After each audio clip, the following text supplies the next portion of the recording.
Welcome to this week's episode of The Climate Impact, where we bring you the latest in local weather and environmental stories from WTOL 11's team of reporters and meteorologists. From Lake Erie water quality and forecast outlooks to global climate trends, we have you covered for all your climate stories that impact you and your community.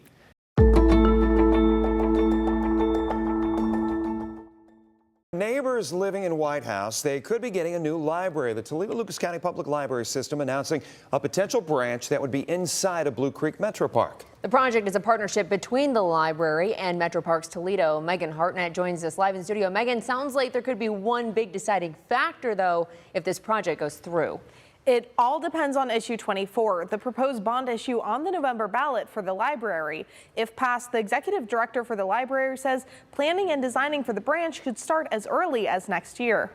A library in White House would not be a new thing. They just celebrated their 20th year. Right off of Waterville Street sits a small volunteer library. White House resident Rebecca King says she isn't involved as she used to be with the library, but she does help with the gardening outside, and she remembers when talks of a library started. That was a grassroots effort. King says it started with third grade teacher Barb Smigelski after a student asked why White House didn't have a library. Next thing you know, someone says, well, why can't we have a library? The Waterville branch has always been our answer to why doesn't White House or why don't we have another branch down in this part of the county. We always point to the Waterville branch as serving that need. But if issue 24 passes in November, a branch of the Toledo-Lucas County Public Library System could come to White House. The library would be located in Blue Creek Metro Park, but an exact location has not been decided yet. The library will be more than just a place to check out books, though. A conservation center is part of the plan. I think that's what makes this really special. This could be something that's unique in the country, a conservation center attached to a public library and providing those kinds of services to the community. Executive Director of the Toledo-Lucas County Public Library, Jason Cooksma, says the partnership between the two would allow for more conversations about conservation to be held. King says although she loves the volunteer library, she would be excited for a new branch to come to White House. Yippee! It would be wonderful. Addition of a branch in White House is not the only thing issue 24 would do if passed.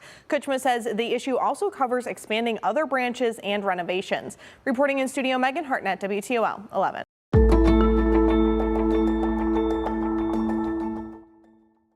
Hey there, meteorologist Kaylee Bowers here. If you're like me, you're looking forward to Halloween and trick-or-treat, and things looking actually pretty mild for this year's Halloween forecast. We're forecasting temperatures near 70 degrees on October 31st, but let's rewind, take a look back at some past Halloween weather just in the past 5 years.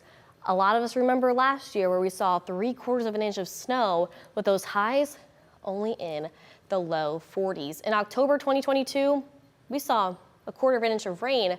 Temperatures were in the 60s by then, and we're still in the 60s in 2021, but no rain. Same thing in 2020. However, those temperatures were slightly cooler in the mid 50s. But let's go back 5 years, 2019, those highs around 52 degrees, and we saw 3/4 of an inch of rain in 2019. But let's focus on this snow that we saw just last year in 2023. This is a very interesting stat.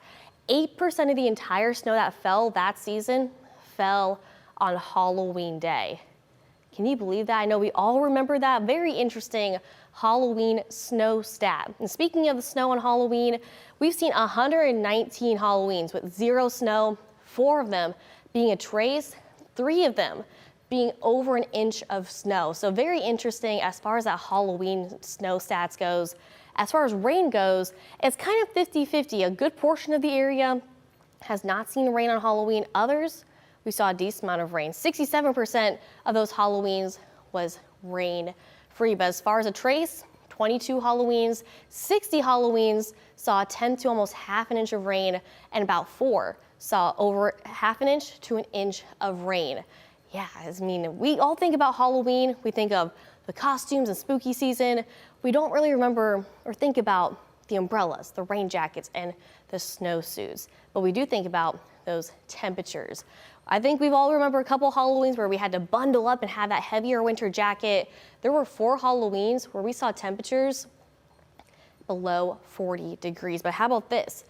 34 Halloweens were around the 40-degree mark, and a good portion of Halloweens were fairly seasonal, about 49 with temperatures in the 50s, and then warming up. 44 Halloweens in the 60s, and then there were 20 Halloweens that were in the 70s. But as far as those lows, it's been a chilly few Halloweens. In fact, we've seen 46 Halloweens with temperatures below that freezing point, even cooler in the 20s, possibly even in the teens. But a good portion of it, we saw those temperatures in the 30s, about 64 of those Halloweens, 49 Halloweens in the 40s for our lows, and those mild Halloween evenings, about 21. So we're all definitely looking forward to Halloween 2024. Again, the forecasting trending a little bit more warmer, but also a little bit more on the wet side. And of course, for the latest weather and Halloween forecast information, make sure to tune in to the WTOL 11 weather team.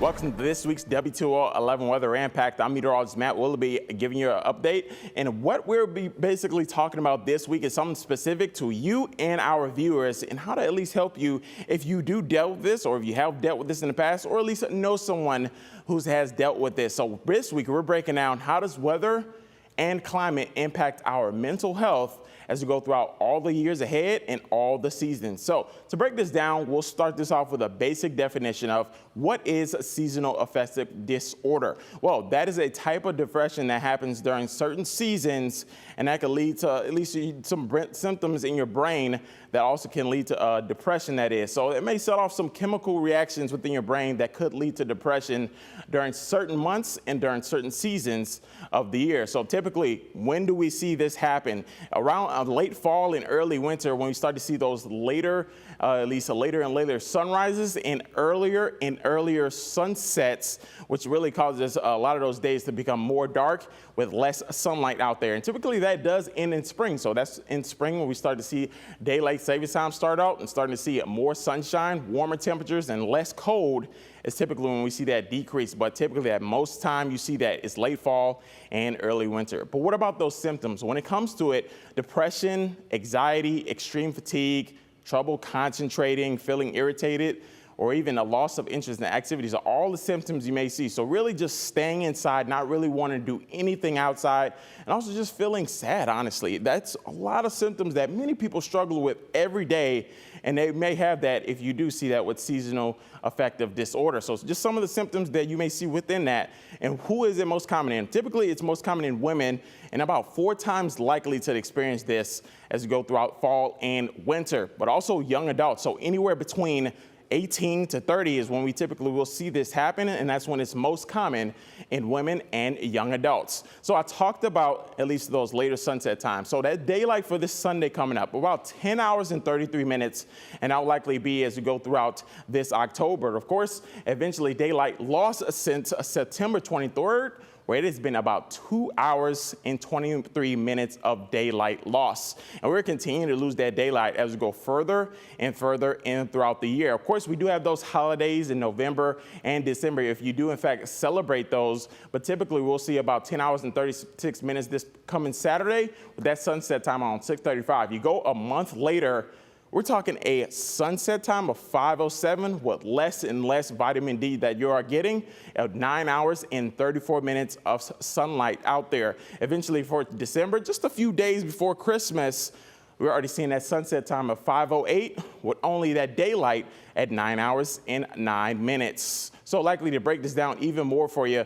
when it comes to climate change and mental health, that really is an impact, and likely we can see that from a PTSD, depression, and likely those reduced well-beings, of course, stress and climate anxiety. This is really one of the more important topics when we talk about our warming climate and climate change. This is really one of the topics that we really want to at least tell you about, whether that's through our Climate Friday with meteorologist John Birchfield, or of course our weather impact, to tell you about these things that are happening as we go throughout the years and to how help our climate as well. So we're talking about less disasters or less time between disasters. That is getting more and more frequently. So when we talk about different disasters like hurricanes, where we've seen Helene, where many people were infected, and not only their physical health was impacted, but also their mental health was in fact impacted. So when we started to see those disasters and even billion-dollar disasters, we're seeing less than 20 days between each of those disasters going throughout the next several years. So there are ways to help. So if you are, feeling depressed and having that seasonal affective disorder, well, take some vitamin D supplements. They'll really give you that energy that you need throughout the day. And also just spending time outdoors, even if it is winter and cold, but of course the fall and summer months, they're great activities and opportunities to at least have as you go throughout the summer, spring, fall, and winter months. And lastly, also one thing, seek professional help if you need it. Of course, whether that's professional help or your friend or family, always seek help if you do need it. And if you are experiencing some seasonal affective disorders as you go throughout many of these months. So always have help, and there's always help out there for you, whether it's us as the team of meteorologists at WTOL 11 or just out and about for people that will help you and help you get better when it comes to seasonal affective disorder. So for this topic, we appreciate you for tuning in for this, and this will be our WTOL 11 Weather Impact. We'll be breaking down even more topics for the weeks to come. Thanks for watching. I'm meteorologist Matt Willoughby.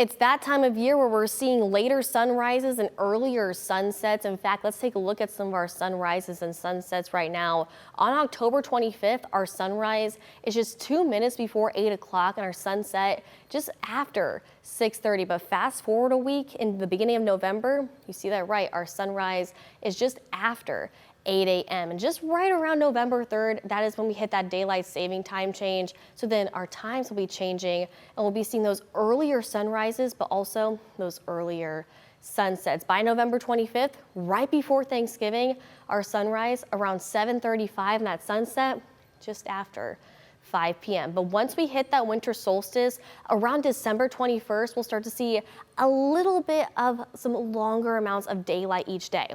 Not a lot, but just enough, just a few seconds. Now let's fast forward Christmas Day.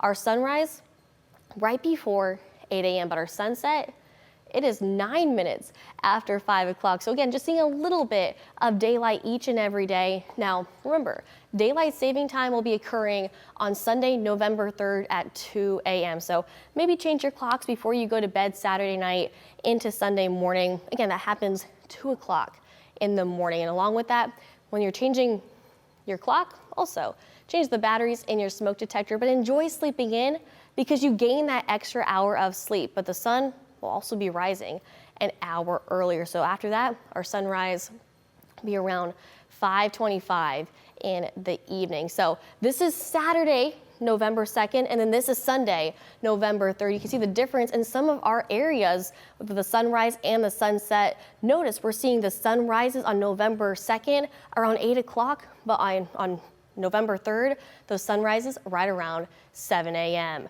And of course, for more weather information, make sure to follow the WTOL 11 weather team.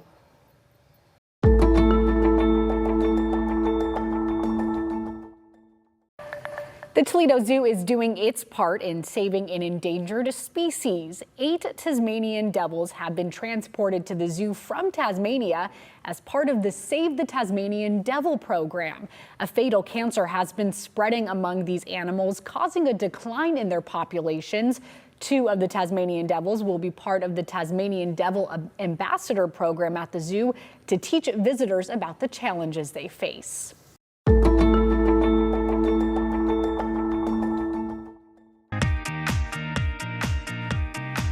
Welcome back to Good Day. With Halloween just 10 days away, the leaves are turning amazing colors. So why not check out the beautiful fall color from your seat floating on the Maumee River? Captain Kaylee is doing just that this morning. Good morning, Kaylee. Hey, is it warming up for you yet? Amanda, it just depends on your preference. I'd say this is comfortable right now, but if I didn't have my jacket on, I think I would be a little bit cool. But as you can tell, I had my sunglasses on because it is, holy moly, it is bright outside this morning. You definitely need the sunglasses and the jacket for this morning, but gorgeous conditions. And again, we are live here in the Maumee River on the Sandpiper talking about the fall colored cruises, and joined with me is the owner, Paul List. Good morning, Paul. Thanks for having us. So excited to be out here. Tell us a little bit about what's going on. Yeah, so we're happy to have you. This time of year, we get to enjoy that wonderful fall color, and for us, there's no better place to enjoy it than going up and down the Maumee River. So this time of year on the weekends, we run 4 fall color cruises, 2 on Saturday, 2 on Sunday. Those times are 1 and 4 o'clock. Along with your ticket price, that includes hot apple cider and donuts, because you can't enjoy the colors without those things. But it's just an absolute great way to enjoy the river for the last few warm days of the season, and take in all that wonderful fall color as well. And we kind of go down the Maumee River. How far down the river do you guys typically go? So we're getting down to about Perrysburg Township. So we're gonna leave downtown. We're gonna go past the beautiful mural, go under I-75 along Rossford into Perrysburg Township. We're going to travel by and around a few islands, so we really get a chance to see all the leaves on both the islands and the shoreline as well. Then we'll make our turn, come on back home. And how long do these cruises typically last? They're a 2-hour-long cruise. And I gotta say, already gorgeous conditions, not just for this morning, but from the video that we're showing right now. We're seeing the leaves, we're seeing the water. We're also just staring at this beautiful mural right now. What are some reactions that people see when they come out on these fall colored cruises? People absolutely love it. It's a great way to enjoy it this time of year. A lot of the animals are moving around as well, preparing for winter. So we see a lot of deer. The eagles are out hunting, for the last few months of the year before the river freezes over. A lot of ducks and geese, just all those wonderful fall things we've come to enjoy. And you don't only have just the fall colored cruises, you also have some Halloween cruises as well, too. Absolutely. Starting this upcoming Monday, for 4 days leading up to Halloween, we'll be doing our Halloween boo cruises for the little ones. So if you've got children or grandchildren, it's a great way to bring them out, introduce them to the river and all the things that we have on here, as well as give them an opportunity to dress up. We'll be handing out candy. We've got toys if they don't want the candy. Give them a chance to get up on the microphone and tell kid-friendly Halloween jokes, and the kids really enjoy it, right? Gives them one extra time to dress up and show off that costume that they wanted so badly, and also gives them a chance to get introduced to the river and all the great things we have to provide out here as well. And these cruises aren't near as long as the typical cruises? No, our boo cruises are only 30 minutes long. That way the little ones don't get, too bored with it. They start on Monday, and they start at 5 o'clock, and we run 3 30-minute cruises with a short break in between each one to be able to get passengers on and off for the next cruise. And we might still be in the 2024 season right now, but you're already looking ahead towards the 2025 season as well. We are, absolutely. I encourage everybody to check out our social media on Facebook, JM Cruise Lines. Check out our website or give our office a call. We're running several great specials for next year. If you're planning a personal event, a wedding, a birthday party, a graduation party, anything of those natures, we're running some great specials for 10-15% off those private events if you book before the start of our 2025 season, as well as some great packages as well. And definitely a lot of things you don't want to miss. Excited for 2025 season already, but 2024 season is still going on for another few more days/weeks, however you want to put it. But Gina, let's go ahead and pan over, look at the river one more time. We'll send things back to you, Amanda. Just look at this scene. It's beautiful. It's relaxing. So nice. It is gorgeous, and with the mural there painted as well, lots of wonderful views there from the Maumee. Kaylee, thank you so much. We'll check back with you a little later.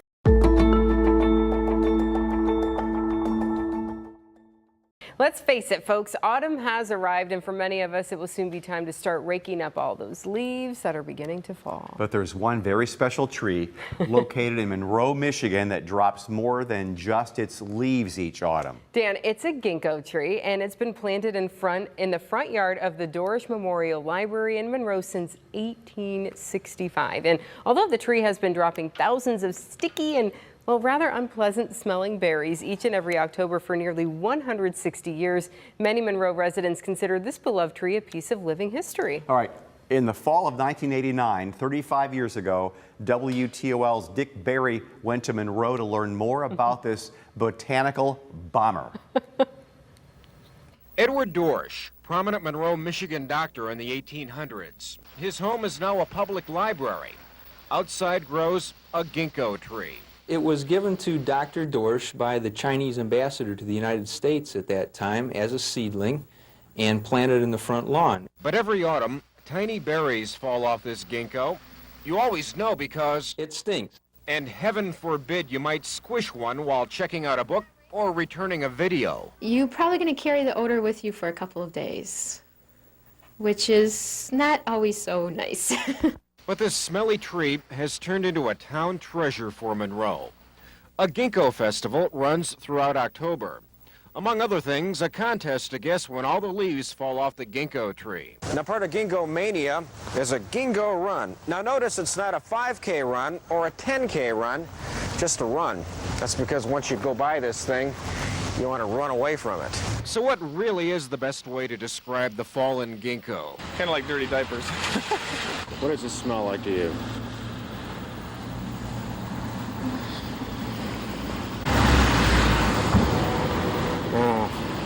Perfume or flower, sweet. Perfume? Perfume, yeah. No, So remember, if you see someone in Monroe walking around with their nose in the air this month, they're not stuck up. They just stepped on a ginkgo. Dick Berry, Toledo 11 News, Monroe. We have some. I took a little whiff during the story. The person who said dirty diapers. Yes. It's very sour. And these are what the leaves look like. Leaves, pretty Yeah, leaves. yeah. So I wonder what the tree must look like now, though. It must have just grown bigger and bigger since we last saw it in 1989. Well, we wondered about that ourselves. So yesterday afternoon, some people from our station visited the Dorish Memorial Library once more to get an update. Here, take a look at this beautiful tree. Oh, I can smell them, right? Can you smell them? Yeah, okay, sorry. I'm smelling them right now. The tree, it's, big, looks well-aged over the years. Looks pretty good. Ginkgo trees are naturally resistant to insects and disease. It lives forever, Amanda. And many believe its unique fan-shaped leaves contain special medicinal properties. Mature ginkgo trees can easily reach a height of more than 60 feet, and they can live for centuries. Yeah, it looks great So the all fruit these years later. Yesterday, we So the spoke with fruit start- Karen Bronlick from the Dorish Memorial Library, and we asked her to tell us a bit more about the doctor's favorite tree. So the fruit starts to fall usually early October, a little bit and then a little bit more. It's all over the sidewalk and a lot of patrons hate it, a lot of patrons love it. If I had to describe the odor, I'd say stinky socks. All of the leaves in the fall down on the same day. They turn bright yellow, and usually with a good gust of wind at a certain time, they all fall. We do have a contest for when all of the leaves fall off the tree. You can pick the date and win a gift card. We've been doing that contest for years and years, and it's always a lot of fun. The tree was given to Dr. Edward Dorish at the Lincoln inauguration by the Chinese ambassador. He knew that Dr. Dorish was a botanist and knew that plants were medicinal, and he really liked Dr. Dorish, was very active in the government there in Washington, and is listed as a Michigan famous and historical tree. It can never be cut down. That's a really good thing because it gives a lot of shade, a lot of beauty.